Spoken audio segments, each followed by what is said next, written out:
In today's video, I am going to be preparing rice and peas, and I'm doing it from scratch. The only difference is I have some coconut here that I had oxed and cubed, and of course I froze it. Why? Because as you know, when things are cheap in the marketplace, that's when I go ahead and make my purchases. And I really love to put my freezer to work, because at the end of the day, guess what? You want what you want, but you also want it at an affordable price. So which of my kitchen gadgets will I be using today to make this coconut milk? Boom, you guessed correctly, my Vitamix. So I have some water here in the Vitamix, and I'm just going to go ahead and add some coconut to the water to make coconut milk. I have another pack of this, but now that I know that I'm down to one pack, it means that the next time I go to the market, once coconut is at a good price, I am going to stock upon it, and I'm going to do the process all over, so that when it is that I will need coconut to make rice and peas or anything else, I will have that in store.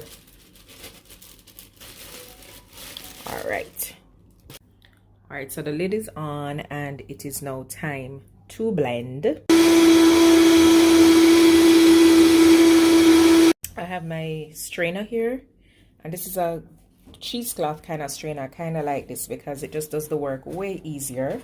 I don't have to take a spoon or a fork and, you know, get through that strainer or use my hand or anything like that. At least I will use my hand, but I don't have to like the traditional way. So now that I have this, I'm just gonna go ahead and pour the coconut milk here in the strainer.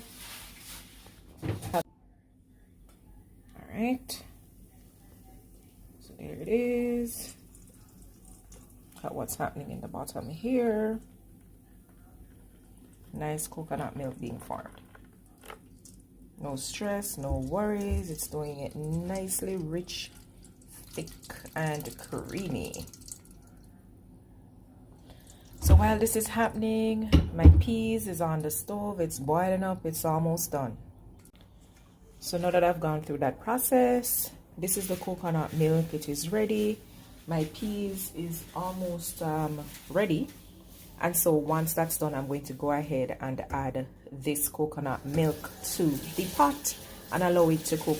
Now, some persons would opt to use tin peas. You could use black-eyed peas. I love black-eyed peas, rice and peas, whether it is from scratch or from the tin, or you could use the red peas from the tin. But today, I'm doing it old school. The only thing that doesn't make this the old-fashioned rice and peas is the fact that I'm not cooking it on a wood fire. I want to tell you something else too that you could do as a trick. When you squeeze the coconut milk from the coconut, when you squeeze out the mixture, the trash that's left, you could use just a little bit, maybe half of a teaspoon, to add to your rice and peas, and that will give it a real old-fashioned flavor as well. But for me, when I'm doing it on the stovetop, I don't like to do that. I find that it makes the rice and peas spoil way quicker than it would if you just use the milk, because of course, you know, it goes Sunday, Monday, you're gonna have a little bit of leftovers, right? So you can skip that step if it is that you want it to go beyond 1 day, no later than 2 days though.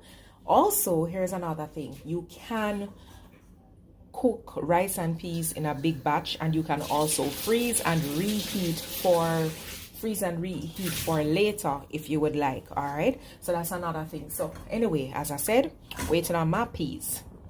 Okay, so on the stove here I have the peas, and it's boiling up with garlic and also ginger. That's how I do my rice and peas.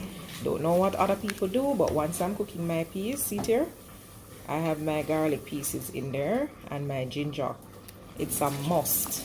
I do not cook anything without a little bit of ginger. Ginger is good for you, anti-inflammatory, as well as at the end of the day, you know, especially when you're using things like curry that people will complain will run the belly, you want to ensure you have some ginger.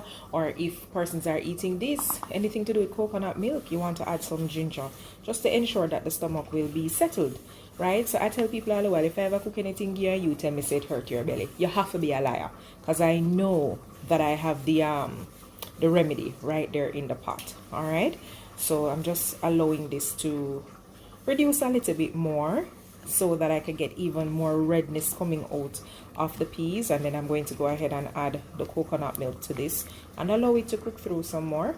And in the meantime, I'm going to wash my rice. Alright guys, so the peas fully cooked.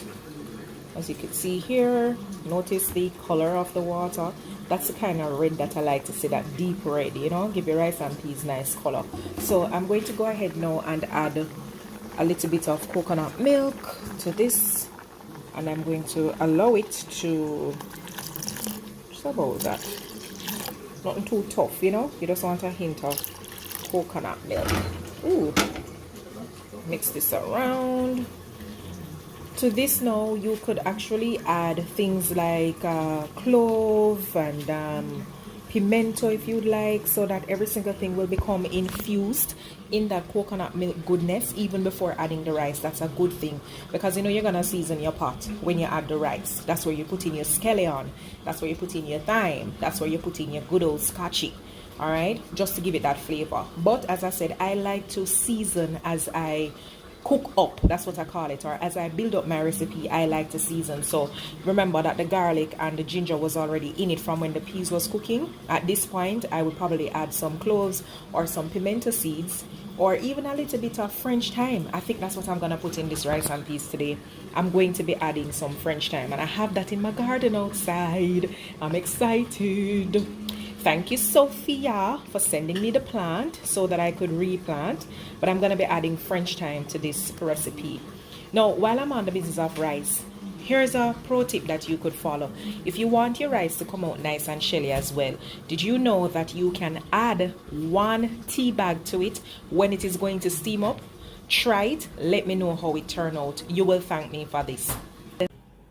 So now I have a cup of rice here that I am going to be washing, and if you notice, you see all of these things floating around there. That's the thing, you have to make sure that your rice is actually clean. So what's the best way to do this? You want to keep washing this and going through the process until the water is clear, not murky, not cloudy, but clear. All right, so you know, you can put your hands in it, get all dirty, swish it around like that just to make sure that you're getting every single thing out of it. So look at it, you see how the water is cloudy? So I know I'm going to have to throw off this water, right? And then I'm going to repeat this process until the water is clear. Here we have it, guys. This is my French thyme. As I mentioned to you, it is so important for you to have a little herb garden, you know, in your yard, so that as you cook, you could just go right ahead and just basically pick up whatever it is that you need. So easy does it. I'm just gonna pick a piece of that leaf. 1 is enough, and I'm gonna be putting this into my rice and peas. It's gonna be lit. So the rice is ready, so I'm just gonna add this now to the cooked peas and coconut milk, and add the French thyme to it as well, as was promised. So the rice is added to the pot, and to that I added a little bit of salt and some pimento grains, and as promised, the French thyme. Remember, if you want this to be shelly, you could actually add a tea bag and cover it, allow it to simmer. So wait for the finished product. Finished product, you guys, rice and peas. So here we go, looking good, smells good, ready to eat. Alright guys, so I've plated up that rice and peas there with a little bit of chicken chop suey and some curried goat. Don't mind the presentation this week, nothing extra, nothing fancy, but just to show you that this is the kind of food that you just want to dig right in. Alright, so enjoy. Rice and peas is traditionally served with fried chicken, and of course the best fried chicken is that which is prepared on a wood fire, just like you see here. So if you love what you're seeing here, go ahead, give this a like, a heart, a thumbs up, you know, just like, share, comment, and of course subscribe. All aboard, cause the road I go start crash. Strap in safely, the engine start up. Good food, me a break, can't get enough. It's vibing with Via. So grab your phone, grab your tablet. I this you can't miss. It's vibing with Via. And once they start this you can't quit. You are gonna love this. It's vibing with Via, vibing with Via. Yeah.